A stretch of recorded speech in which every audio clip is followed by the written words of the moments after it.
শুভ দুপুর, কেমন আছো সবাই? আজ আমি রান্না করবো কুঁচো মাছ। কুঁচি মাছ রান্না করার জন্য এখানে নিয়ে নিয়েছি কুঁচি মাছ, আলু, টমেটো, পেঁয়াজ আর কাঁচা লঙ্কা, আর এখানে আদা বাটা, রসুন বাটা। কড়ার তেল গরম হয়ে গেছে, এবার এর মধ্যে দিয়ে দেবো আলুগুলো।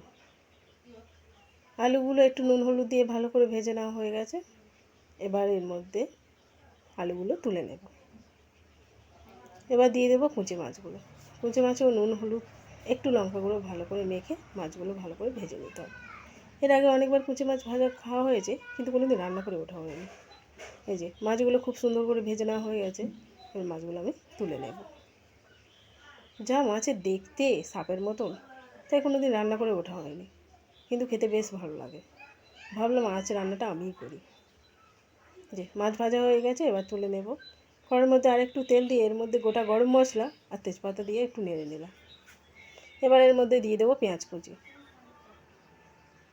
পেঁয়াজটা একটু ভালো করে লাল লাল করে ভেজে নিতে হবে।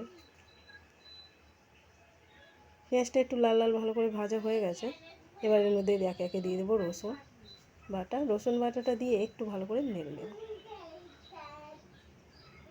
এবার দিয়ে দেবো আদা বাটা।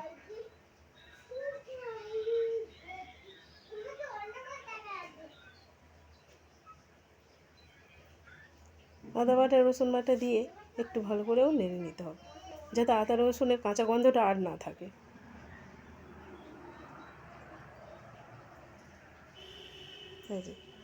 অন্তত 5 মিনিট ভালো করে একটু ভেজে নিলে আদা রসুন আর কাঁচা গন্ধটা থাকে না। এবার এর মধ্যে দিয়ে দিলাম টমেটো। এবার এর মধ্যে হলুদ গুঁড়ো, লঙ্কা গুঁড়ো, সব পরিমাণ মতো নুন দিয়ে ভালো করে কষিয়ে নিতে হবে যতক্ষণ না তেল ছাড়ছে। এই যে ভালো করে তেলটা ছেড়ে গেছে। এবার এর মধ্যে দিয়ে দেবো মাছগুলো। মাছটা দিয়ে 2-3 মিনিট ভালো করে একটু কষিয়ে নিতে হবে।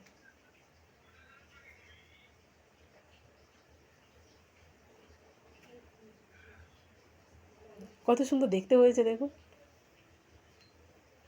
এবার দিয়ে দেবো এর মধ্যে আলুগুলো। আলুটা দিয়ে অন্তত 5 মিনিট ভালো করে কষাতে হবে।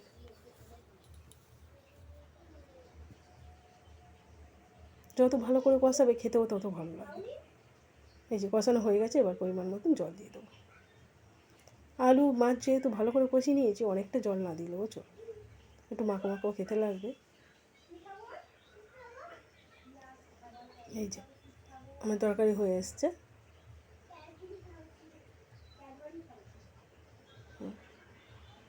এই যে তরকারি ফুটে গেছে, তরকারি হয়েও এসছে। এবার দিয়ে দিলাম একটু গরম মশলা, বাটা গরম মশলা। দেখুন তরকারিটা দেখতে কিন্তু অনেক ভালোই হয়েছে, খেতেও অসাধারণ।